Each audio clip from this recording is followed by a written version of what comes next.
दोस्तों और साथियों नमस्कार। दोस्तों, कुछ बीच में ऐसी बातें हुई हैं जिनको आप लोगों के बीच में रखना ज़रूरी है। पहली बात तो कल प्रयागराज में जो बीजेपी कार्यकर्ताओं द्वारा 6800 के अभ्यर्थियों के साथ जो बदसलूकी की गई है, उसकी हमारी टीम घोर निंदा करती है और इसका कड़ा विरोध करती है। क्योंकि हम लोग इस माहौल से गुजर चुके हैं। हम लोगों ने कानपुर में, जब हम लोग एक बार प्रधानमंत्री मोदी के कार्यक्रम में कानपुर गए हुए थे उनको झंडे दिखाने के लिए, तो वहाँ पर हम ये सब झेल चुके हैं। क्योंकि वहाँ की पुलिस, वहाँ का पुलिस कप्तान खुद आके भीड़ में बोल रहा था, उनको पता नहीं कैसे इनपुट मिल गया था। क्योंकि हम लोग रात में 12 बजे यहाँ से निकले थे। हमारे साथ लगभग 40 से 45 लोग थे, संख्या में 45 के और भी लोग थे, कानपुर के भी लोग उस समय वहाँ पे हम लोग के साथ में आ गए थे। कानपुर की पूरी टीम वहाँ पे साथ में थी, महिलाएं थीं और लड़के भी थे। तो रात में हम लोग 12 बजे यहाँ से प्लान बनाए, निकले, आके ट्रेन पकड़े, कानपुर गए और सुबह जाके कानपुर पहुँचे। फिर एक एक करके कार्यक्रम स्थल पर पहुँचे। लेकिन वहाँ पर हम देख रहे हैं कि पुलिस को पहले से मालूम चल चुका था कि यहाँ से लोग गए हैं, प्रधानमंत्री को झंडे दिखाएंगे। और उसके बाद में वहाँ का पुलिस कप्तान, मुझे हैरानी हुई कि वहाँ का पुलिस कप्तान और डीआईजी सब वहाँ पे बोल रहे हैं कि अगर पब्लिक से बोल रहे हैं, आम पब्लिक से, कि अगर कोई झंडे दिखाए तो उसको नीचे गिरा लेना और उसको कूट देना, उसके बाद में हम लोग देख लेंगे। तो थोड़ा सा आप लोगों को दूसरे के कहने से, जोश में आने से बचना चाहिए। देखिए, कार्यक्रम स्थल पे एक दो बार हो गया तो ठीक है, लेकिन कार्यक्रम स्थल पे काफ़ी दिक्कतें आती हैं। सबसे ज़्यादा खतरा तो कार्यकर्ताओं से होता है, पुलिस से उतना खतरा नहीं है, पुलिस पकड़ेगी बाद में छोड़ देगी। लेकिन सबसे ज़्यादा खतरा होता है किसी भी पार्टी के कार्यकर्ताओं से, क्योंकि कार्यकर्ता तो जोश में अंधे हो जाते हैं। तो इन चीज़ों से बिना संख्या बल हुए इन जगहों पे नहीं जाना चाहिए। और चूँकि हम लोग झेल चुके हैं भाई, पॉलिटिकल मैटर तो कुछ काम ही नहीं कर सकता है। क्योंकि 8-9 महीना धरना किए, पॉलिटिकल सब कुछ देख लिए, पॉलिटिकल कुछ होता ही नहीं है। सब कुछ कोर्ट के आगे सब नतमस्तक हो जाते हैं। कोर्ट जो बोलती है, कोर्ट जो ऑर्डर देगी वही होगा। कोर्ट से इतर कुछ नहीं होने वाला है।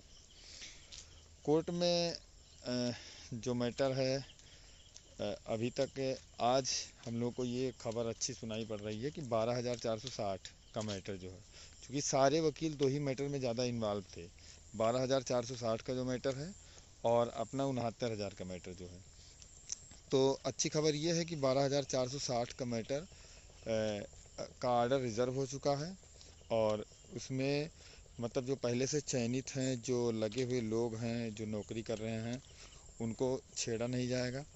और जो शून्य जनपद या 151 वाले हैं, इन लोगों के बीच में जो भी ऑर्डर आएगा, कंक्लूज़न ये है कि मुझे लग रहा है कि उसमें याचियों को रिलीफ मिलेगा। लेकिन देखिए, जब तक ऑर्डर ना आ जाए, ऑर्डर रिज़र्व हुआ डीबी में, तो क्या होता, काफ़ी दिनों के बाद, काफ़ी लंबे अरसे के बाद उन लोगों का ऑर्डर रिज़र्व हुआ। तो एक तरीके से ऑर्डर रिज़र्व होने के बाद, देखिए, हार जीत तो अलग की बात है, लेकिन ऑर्डर जब रिज़र्व हो जाता है तो एक तरीके से सभी लोग रिलैक्स फील करते हैं कि चलिए भाई, अब इस बेंच में तो नहीं दौड़ना पड़ेगा, आगे जो भी होगा ऑर्डर आएगा उसके बाद में वो लोग करेंगे।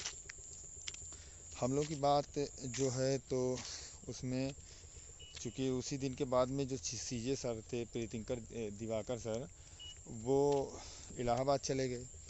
अब इलाहाबाद से जब भी वो लखनऊ आ रहे हैं, आएंगे, तो अपना जो केस है उसकी बेंच नॉमिनेट करेंगे। और बेंच नॉमिनेशन के बाद ही सारी प्रक्रियाएं हम आगे हमारी बढ़ेंगी। और अगर बेंच एक बार नॉमिनेट हो जाती है तो आप लोग ये मान के चलिए कि मतलब उसी महीने में ऑर्डर रिज़र्व हो जाएगा। तो सबके लिए सुखद समाचार होगा और सभी लोग एक बार फिर चैन की सांस लेंगे। आप लोगों से हमने बहुत बार ये भी बताया है कि हम लोग चूँकि एटीआरई पे जीत चुके हैं, आगे टेट को भी जीतना है। और टेट को किस तरीके से जीतना है, इसका हम लोगों ने प्लान तैयार कर लिया है। हमारे सामने सरकार जो सिंगल बेंच में बहुत ही एक्टिव मोड में थी और एक तरीके से बोल रही थी कि मतलब पूरी तरीके से हमारा विरोध जम के कर रही थी, उसके बाद भी हम लोग जब ATRE जीत गए तो अब की बार तो सरकार एकदम से न्यूट्रल मोड में है। सरकार न्यूट्रल मोड का मतलब उसी लिए तो सुनवाई नहीं हो पा रही है। सरकार न्यूट्रल मोड में है ना, उसके AG आ रहे हैं। AG ने तो हम लोग को बहुत पहले हमने बताया था अपने वीडियो में कि AG ने अपने हाथ खड़े कर दिए हैं।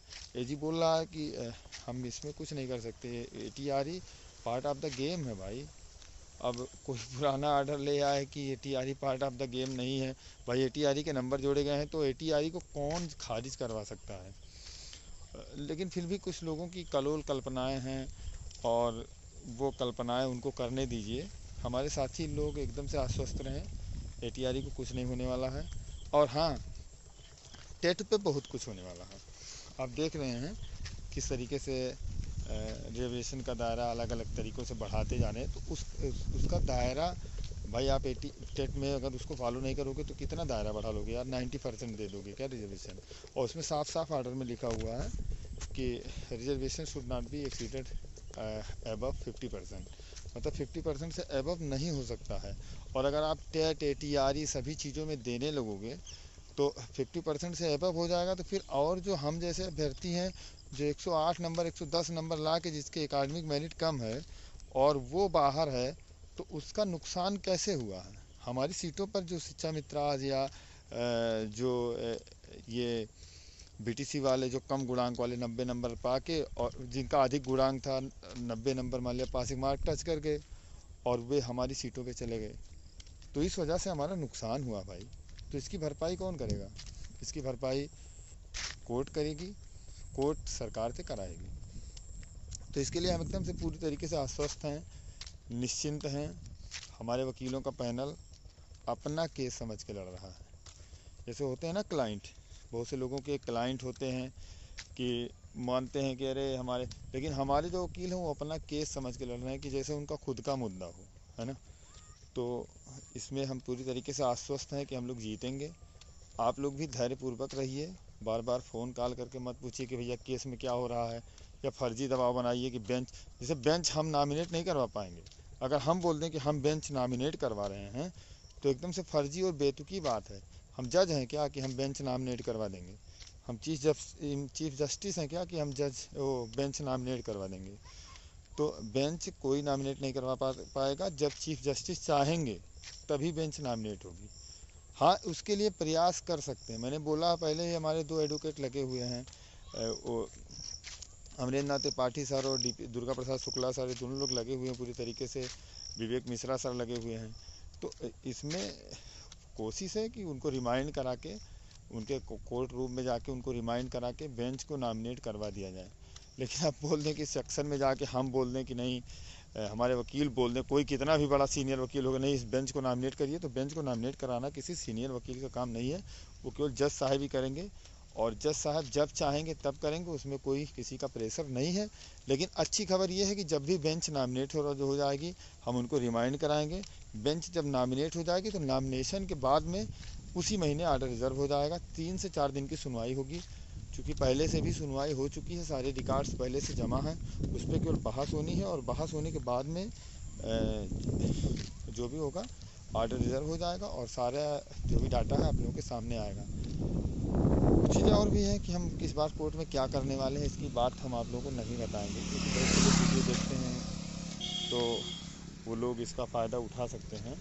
फ़िलहाल मैटर ये है कि बहुत से लोगों को आपने देखा होगा कि जिनका केस हो गया मामला, वो भी अभी लड़ रहे हैं। तो आप तो यार अपर हैंड है, आप अपर हैंड हैं ATRE में, टेट में भी आपका अपर हैंड है और आपको नौकरी मिलेगी। इस बात को एकदम श्योर रखिए और आराम से मस्त रहिए, खाइए पिए, सोइए, टेंशन फ्री रहिए, ठीक है।